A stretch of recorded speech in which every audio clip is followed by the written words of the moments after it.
And now, it's time for another Dice Tower review with Tom Vasel.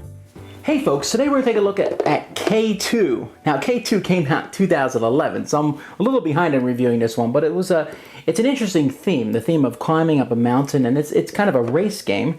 It's also done by Rebel and Common Man Games, and Common Man Games is a company that I like, so I was very interested in trying this one out. So let's take a look. Here, just to get an idea of the theme, you have two different climbers who are attempting to climb the peak of the most treacherous mountain on Earth. K2, will you survive? Let's take a look.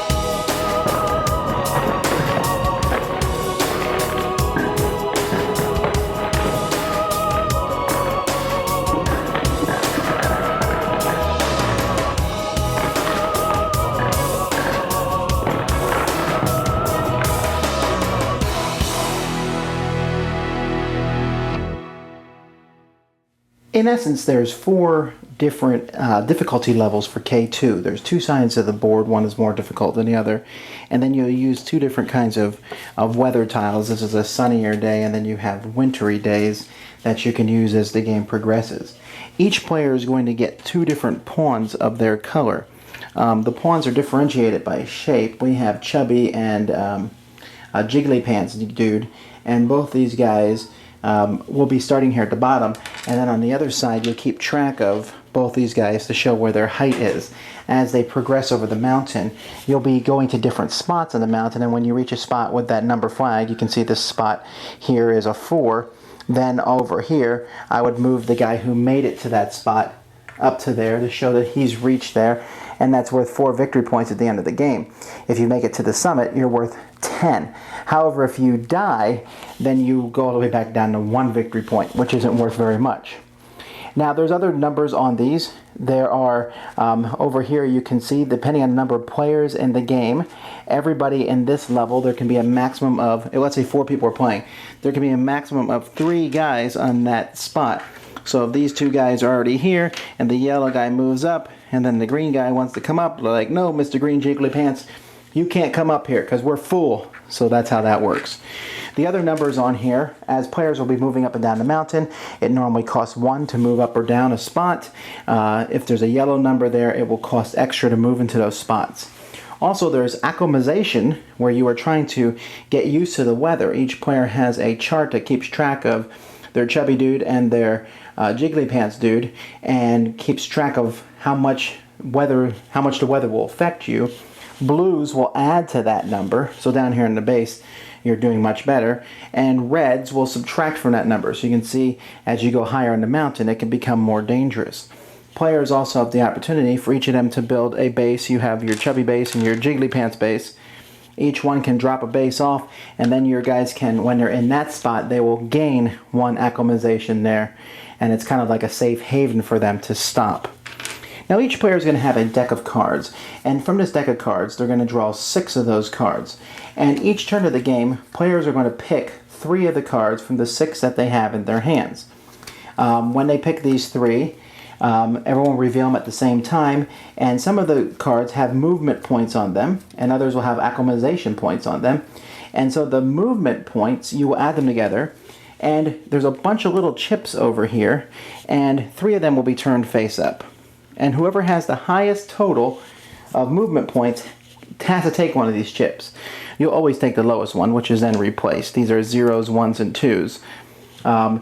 This will be subtracted from your total points on the cards that you have. Players will then use the 3 cards that they played any way they want. The blue cards are acclimatization, and so you simply will just pick either or both of your guys to move up on that chart.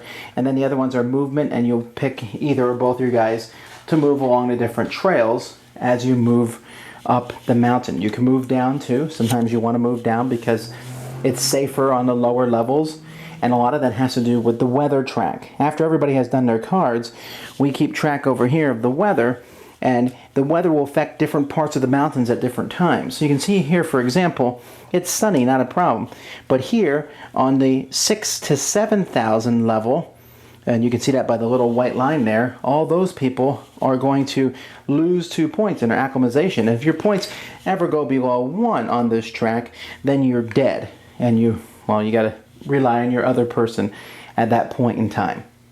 So this is going to continue. The game is going to continue a certain number of rounds, which is equal to basically using all these cards. You'll have 2 available at one time. Once you move off one, then you come to the next one, and you basically can see what weather's coming up. You can see it's all sunny weather here, although the winter ones are much fiercer and sometimes will actually even slow you down on different parts of the mountain, sometimes across the whole mountain or up at the peak.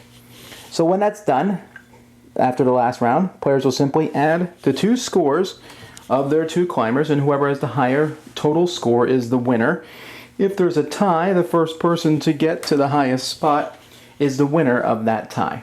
Now, this deck of cards is one of the most critical things of the game. Everyone has the exact same deck of cards. Sometimes you get this card here, which is a big fat 0, so you got to use that this turn.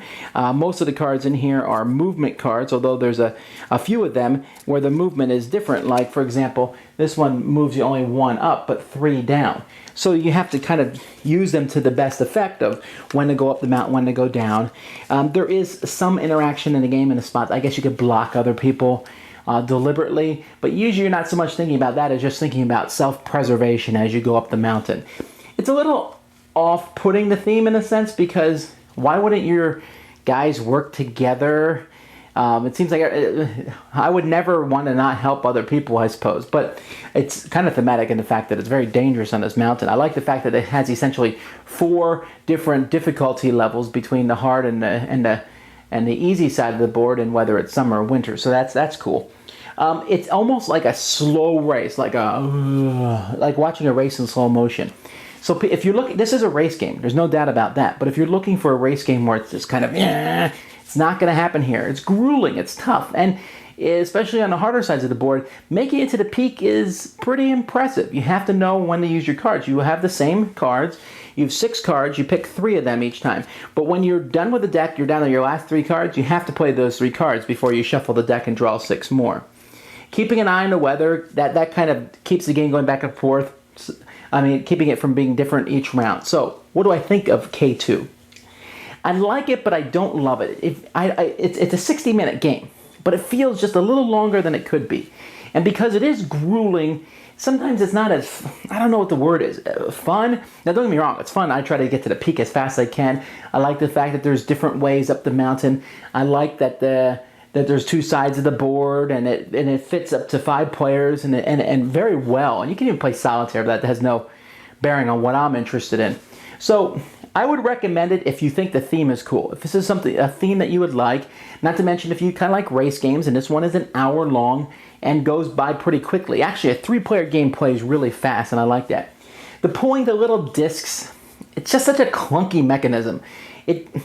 Obviously, you're going to take the smallest one, so why not just have 1? I understand that they're trying to make it so that as time goes by, eventually you're going to have to take 2, but I don't know. It just seems, I don't get that mechanism. But either way, I think it's a solid effort. It's a good game. I rank it like 6 from 1 to 10. A good game that if you asked me to play, I wouldn't be opposed to playing it. Fun.